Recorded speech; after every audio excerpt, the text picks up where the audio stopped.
Well, I have a sort of suggestion, and that is this: that before we decide either to save the planet or to destroy it, we pause for a moment of silence. I don't mean that kind of grim silence which one observes when somebody says, such and such a famous person has just died, and we'll observe a moment of silence in his honor. And everybody frowns and thinks very serious thoughts. That's not silence at all. I mean real silence, in which we stop thinking and experience reality as reality is. Because after all, if I talk all the time, I can't hear what anyone else has to say. And if I think all the time, and by that I mean specifically talking to yourself subvocally inside your skull, if I think all the time, I have nothing to think about except thoughts. And so I'm never in touch with the real world. Now, what is the real world? Some people have the theory that the real world is material or physical. They say it's made of kind of a stuff. Other people have the theory that the real world is spiritual or mental. But I want you to point out that both those theories of the world are concepts. They are construction of words. And the real world is not an idea. It is not words. Reality is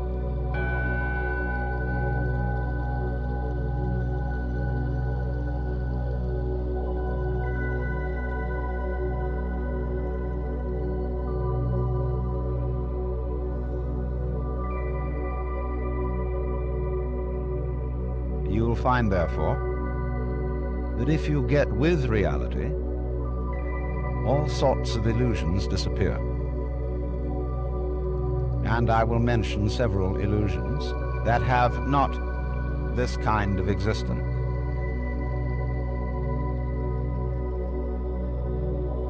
Let's begin with some very down-to-earth ones, like money. Money is a very useful method of accounting. It is a measure of wealth, in the same way as inches are measures of length and grams measures of weight.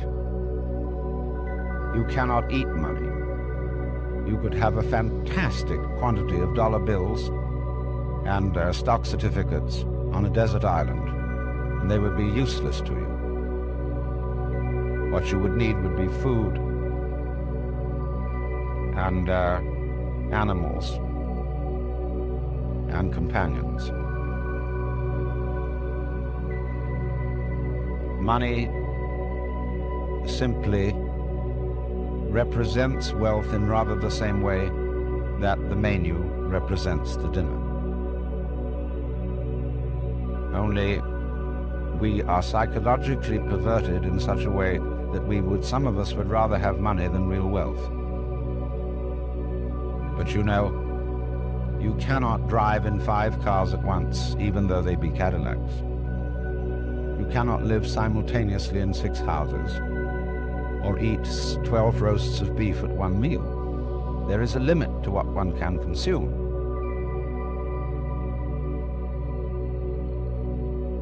So that's one of the sort of confusions I'm talking about. I once talked to a woman who came to me and said she was afraid of death. And we went into it in a long conversation. I said, "What are you really afraid of?" And she thought it over, and he said, "You know, what I'm going to be afraid of is what other people are going to say. They're going to say, 'Poor old Gert, she couldn't last it through.'" Because you see, who you think you are is entirely dependent on who people have told you you are. You're not that. Then another thing that bothers us is time. Most people nowadays say, I have no time. Of course you don't. Because you are not aware of the present. You know, the present is represented on your watch by a hairline that is as thin as possible as is consistent with visibility. And so everybody thinks the present is, instead of,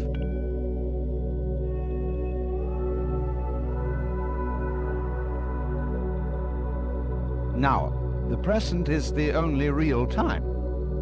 There is no past, and there isn't a future. And there never will be. We think ordinarily of the present as an infinitesimal point at which the future changes into the past. And we also do a terrible thing. We imagine ourselves to be results of the past. We're always passing the buck over our shoulders, like when God approached Adam in the Garden of Eden and said, "Hast thou eaten of the fruit of the tree whereof I told thee thou shouldst not eat?" And Adam said, "This woman thou gavest me, she tempted me, and I did eat." And God looked at Eve and said, "Hast thou eaten of the fruit of the tree whereof I told thee thou shouldst not eat?" And she said, "The serpent beguiled me, and I did eat." And God, out of the corner of his eye, looked at the serpent. The serpent said nothing. So you see, we're always passing the buck. We don't realize that the past is caused by the present, as the wake of a ship flows back from the prow. Now, the wake doesn't drive the ship any more than the tail wags the dog. But we've all got excuses. When my mother had a fit while she was carrying me in the womb, they didn't bring me up right. And then they go to the mother and say, "How is it that you could have been so irresponsible with your children?" And she says, "Well, it was my parents didn't bring me up right either." And so everybody passes the buck. But the truth of the matter is, it all begins here. This is where the creation begins.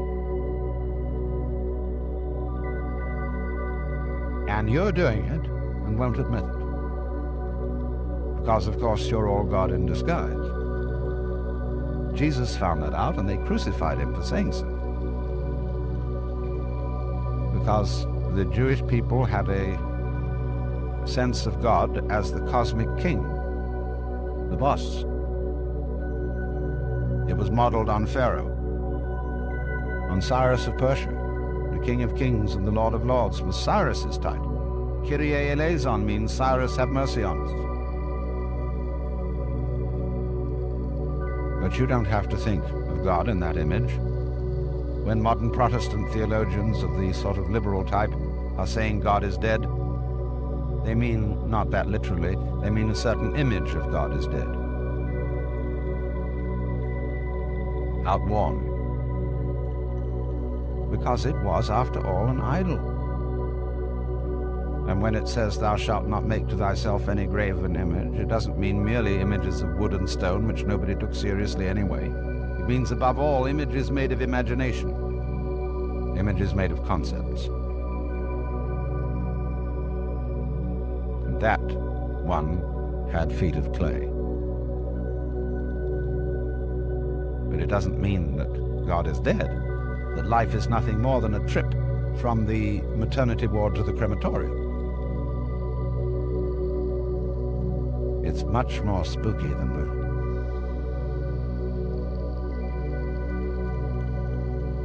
Much more wonderful. But you see, you can't conceive reality. We could say God is reality. But if I call this the sound of a gong, it isn't the same as this. You see? The sound of a gong is a different sound from that sound.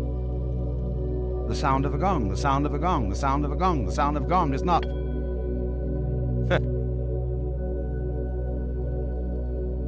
So then, there is practiced throughout the world, rather more in Asia than here, although always by a minority of people, a discipline called meditation, which is to get in touch with reality. The word meditation in English doesn't have quite the same meaning, because when we talk of someone meditating, we think of deeply pondering about something. When the Orientals are asked, "What do you meditate on?" they look slightly puzzled. We don't meditate on anything. We just meditate. In Sanskrit it is called jhana. In Chinese it is called chan. In Japanese it is called zen. And it means, very simply, to stop thinking. Temporarily. Not again that thinking is something bad.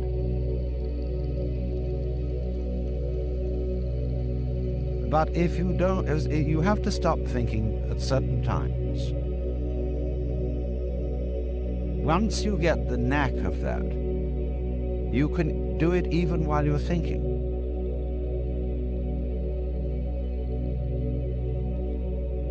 So you can be a scholar and practice meditation. This is not an anti-intellectual point of view. I imagine that most of you here are either in college or college educated. And the foundation of the intellectual life.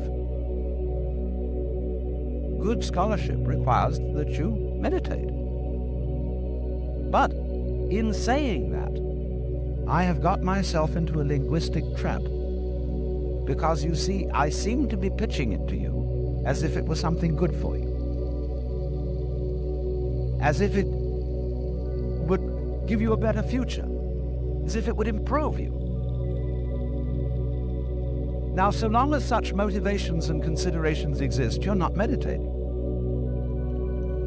We talk sometimes about the practice of meditation as if it were like practicing the piano, preparing for a concert. It's much more like the practice of medicine, as when you say, "Well, I practice medicine." It means you do it every day, it's your way of life. So this is a very odd thing for Westerners to understand, and particularly for Americans. Because we are so fixated on the future. When we say we want to put something down, we say it has no future. Well, do you? Much better to have a present. Because if you don't, it's useless to make plans. Because when they work out, you won't be there to enjoy them. You'll be thinking of something else. So this is one activity which is curiously different from all others. It has no purpose. It's rather like music or dancing in that respect. Why do you listen to music? Supposing there would be a culture with no music, would you consider that a high culture?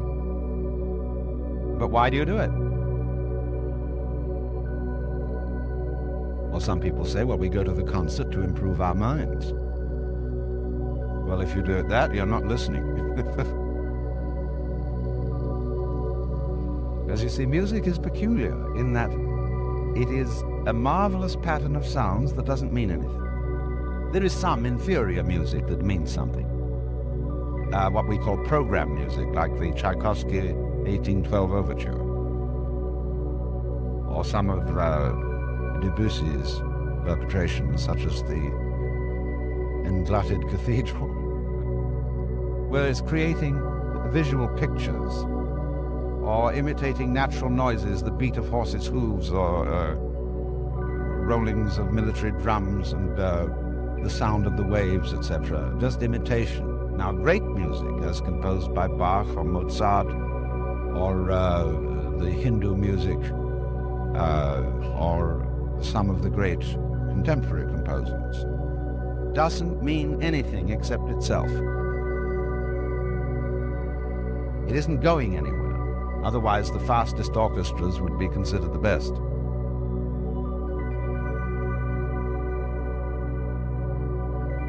so we, in music, become centered.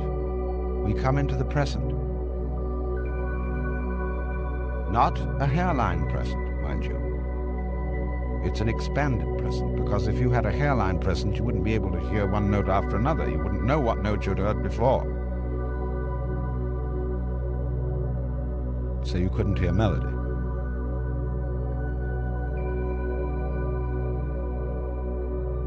But in this, you are released into reality. That's why it is said that the angels in heaven have harps, and why they circle the throne of God and sing Alleluia, Alleluia, Alleluia, which, although it does mean hail to the Lord, doesn't really mean anything. When you really get swinging with an Alleluia, it's just Alleluia. You don't think of the meaning of it, you see, because you can't think of the meaning of God. What does God mean? What is God useful for? So in the same way you can ask, what does a tree mean? What does a cloud mean? What does a fern mean?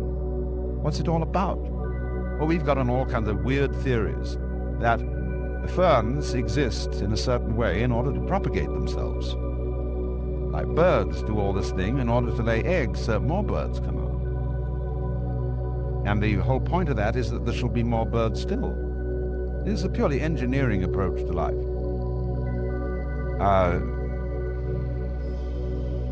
Which is completely senseless. Things don't mean anything. Birds don't mean anything. Trees don't mean anything. Words mean something, yes, because they point to something beyond themselves. They are signs. But if you take words too seriously, you're like a person who climbs a signpost instead of going where it points.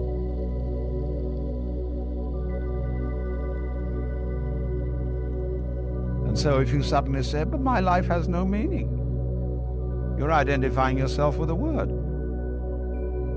And that's what we do. If I would identify myself with Alan Watts, that would be identifying myself with a concept, with words. In a rather complicated mess of words, to be sure. But still, I would have made that mistake.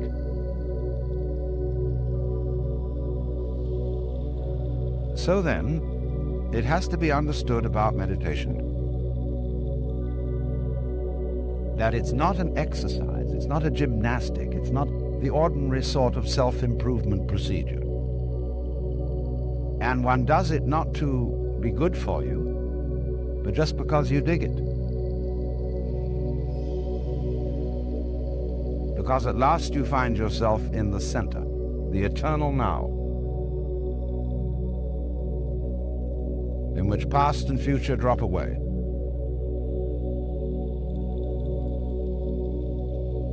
In which divisions created by words drop away. Can you point to the division between my 5 fingers? Can you, in other words, touch the difference between them? Can't be done. Because the difference is conceptual. True, they can all move independently, but only because they're one with the body, and the body is one with its environment. You cannot separate those. It's like bees and flowers. Where there are no flowers, there are no bees. Where there are no bees, there are no flowers. They look very different, but they are essentially one organism. The head and the feet look very different, but they are parts of one organism. Not really parts. Parts is a mechanical word, like got any spare parts. The organism doesn't have parts, it has features. Now, there's not very much point in merely talking about this. You can understand it only by doing it.